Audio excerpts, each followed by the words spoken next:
sponsored by Surfshark. Before they had to be everything from camera replacements to pocket internet tablets, mobile phones were free to take many more physical forms than they do today. They could be as decadent as mechanical wristwatches, as impractical as science fiction movie props, or as small as a pack of gum. It's October 2007, and just in time for the US holiday season, Verizon is about to drop a new BlackBerry, 2 LG feature phones, and the most iconic music phone ever to hit American shores. I'm MrMobile, and this is the Samsung Juke.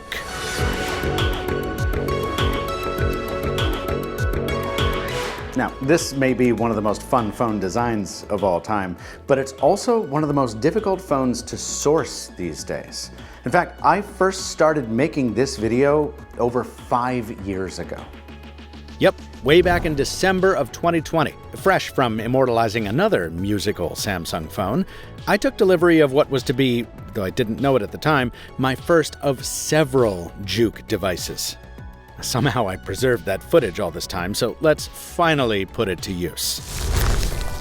Okay, so semi-fun fact. I ordered this so long ago that I forgot what it was until I looked at the invoice, which is Samsung Juke. So that's the video we're doing, so that's good. Also a little note from Thomas here. MrMobile, big fan of your channel. Your When Phones Were Fun series inspired episode 212 of my podcast. Pebka podcast. I'm gonna look that up and try and link it below. Once I figure out what that says, staying mobile. Thomas, thank you, Thomas. P.S. included another relic you might get a kick out of. Oh my, yes, and it's a Sprint one. Folks, oh man, I'd love to say this might be a future episode, but I owned this phone and it was no fun at all. Oh my goodness. Oh, I hated this phone. I wanted to love it so much and I hated it. Thomas, you're very generous. Thank you for including this little extra bit of bonus. And the Juke itself. The Juke is coming here. Yes, the Juke and the Duchess. Don't mind me, I'm just excited. Now, fun fact, I'm holding this. I've never held one of these before. So I never oh, wow. It's not even like a phone. It's like an overgrown tube of lipstick. I mean, look at the chunk. But, ooh, let's see if it works. Oh, this is gonna be a good time. Big chunks are us. Oh, let's get into it. This is fun. Let's go.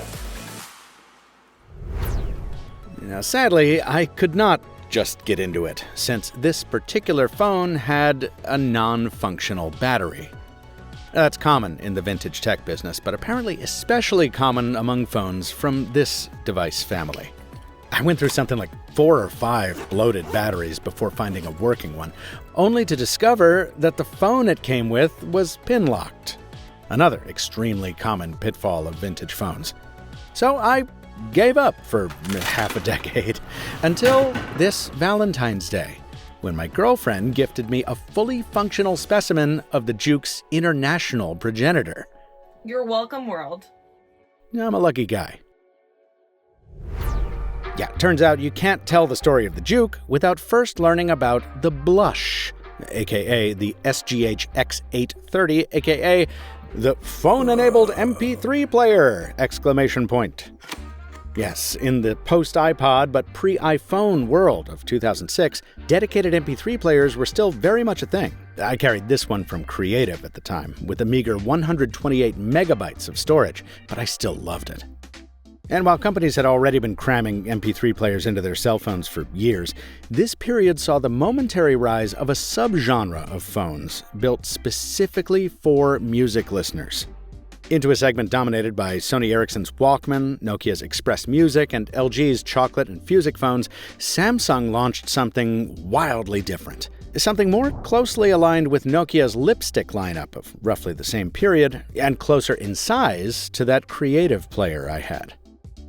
The X830 was unlike anything most of us had seen up to this point. The razor also ran I carried at the time, the Samsung Blade, see previous episode, weighed in at a then lightweight 111 grams. The blush blew that away, barely tipping the scales at a mere 72 grams. And you can see why. At 20 millimeters, sure, it's thick, but in every other dimension, the enclosure is just impossibly tiny. Pick a pocket and the thing just disappears into it.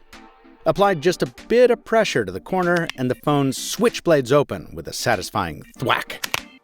Take a call on it and you'll understand why everyone made fun of the first Galaxy Note a few years later. This was a time when the more miniature a mobile was, the more advanced it was considered. Oh, look, a tiny phone. That is so retro. I'm gonna take a picture with my phone. This is Billy Zane. I'm not hearing. I love the blush's brutal symmetry, emblazoned with the tells of its time. The Samsung branding with the corporate URL burned in below.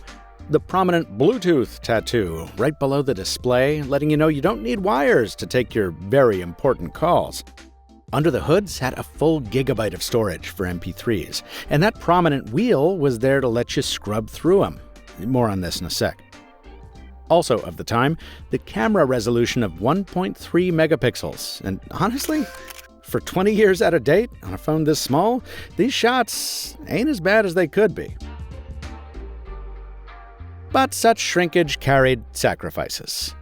In 2006, the world was awash in 3G, but the blush was banished to Edge, 2G GSM. Not that you'd need faster data, really, since browsing websites was basically a non-starter on the tiny 1.4-inch TFT. The Wayne Szalinski effect continued below the screen. All that T9 muscle memory you developed, kiss it goodbye. Buyers had to relearn texting completely on this new 2-column keypad. And if that onboard gig of storage ran out, there was no way to add more via microSD. So when Verizon turned to Samsung for the needle drop of the dumb phone decade, it didn't copy the blush wholesale. Instead, it ordered a B-side of its remastered sequel.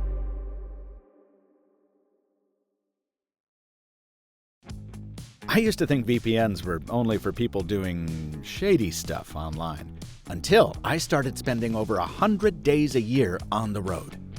This video is sponsored by Surfshark, which I use to keep my browsing between me and the site I'm visiting. Why does that matter? Well, it lets me keep watching my favorite shows even when I'm out of the country. It lets me shop in the currencies I'm used to, bank the same way I always do, and for the same selection of content I'm used to seeing. And when I travel to countries that restrict access to certain sites, like the ones I need to do my job, Surfshark keeps me in business. In short, it's a tunnel to the internet I need that follows me wherever my travels take me. Secure your privacy with Surfshark and get an extra 4 months at the link in the description. Thanks to Surfshark for sponsoring this video.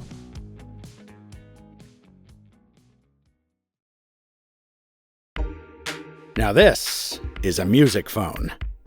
When the Juke hit Verizon stores on October 19, 2007, it carried the refreshed look of the F210, which was the successor to the blush. What the new phone lacked in imaginative branding, it made up for in industrial design. The body was extended to include a modular antenna capsule that added some rakish asymmetry and served as a mount for a wearable lanyard, so you could, drape it around your neck. The edges were rounded, the corners tapered, the spring action tightened. Samsung figured out it had room, after all, for a proper 3-column keypad, and there was more metal, faux and otherwise, trimming the brightly colored casing options. Yeah, I had to mix and match the teal battery with the red casing to get this to work. Just maybe ignore that and distract yourself with the sweet moire pattern on the ring texture here. But the Juke wasn't just a rebadged F210, it carried a different model number entirely. And not just because of the network swap from GSM to CDMA necessitated by America's largest wireless network. Verizon was clearly looking for something specific from the phone it would name after the jukebox. Not just an MP3 mobile, but one it could sell for below $100 on contract, without cannibalizing sales of its higher-end feature phones. That's likely what led to the spec slashes that nullified many of the F210's improvements over the original. Most notably, camera resolution was diluted to a truly feeble 0.3 megapixel density with no camcorder. Years out of date in 2007. My first camera phone from 2003, which I've also covered on this series, had the same resolution on its shooter. Also, the FM radio and micro SD card slot that made the F210 an even better music phone were cut entirely from the Juke.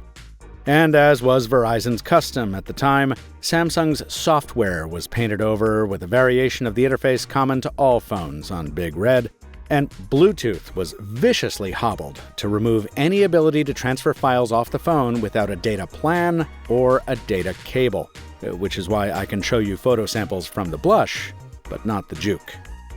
There wasn't even support for Verizon's Vcast media services, probably because 3G was just as absent here as ever. You had to sideload your music through the cable. Even for the time, the user experience was lumpy. Reviewers called out the middling call quality and awkward interface. You had to close the phone to use the MP3 player, and you couldn't use anything else while it was closed. When open, its flip was sometimes off by a degree or so, the kind of thing that would have sent me into daily fits of just nerd rage back in the day.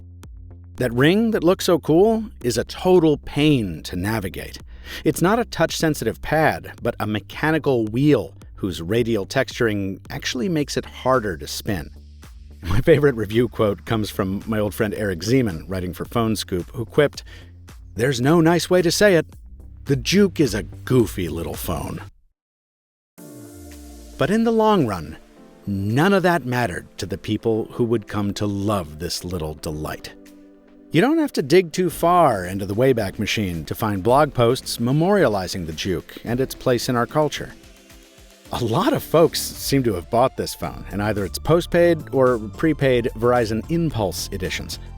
And maybe that's not surprising, given the obvious money and effort spent on marketing it, with Verizon engaging the New York offices of Chael Worldwide to produce a commercial that perfectly encapsulates this era in mobile phones. It's clever, it's memorable, and it spends its licensing money on exactly the right track. The Verizon guy got in on the fun too. Samsung sponsored a music video contest as a tie-in promotion, and someone even released a 2008 mod for The Sims that would allow you to carry a Juke in the game. Apparently this user was 16 at the time, and this was his first mobile, and I don't know, something about them describing it as a really cool and nifty tiny phone just resonates with me. Hell yeah, it was, dude. And I think the Juke continues to sort of reverberate as strongly as it does in our weird little corner of the culture for another reason. Timing. This was the fourth quarter of 2007. The iPhone was already out, and while we couldn't yet see it, the homogenizing effect it would have on the world of smartphones had already begun. Looking back from today's landscape of nearly indistinguishable rectangles, a device like the Juke, or the Blush, or the F210 seems positively vibrant, propelled by the sheer fun of nonconformity, suffused with the glow of success despite its many, many compromises. It's a companion, full of your favorite tunes and mercifully free of feeds. A device I wish I could still carry today. A touchstone from a time when switchblades were smart, ringtones were joyous, and phones were fun.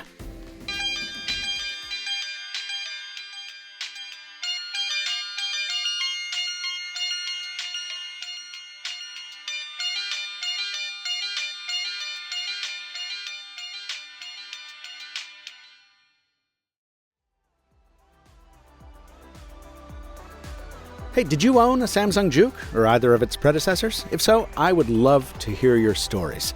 Leave them in the comments below, or share them with me on social at Captain2Phones.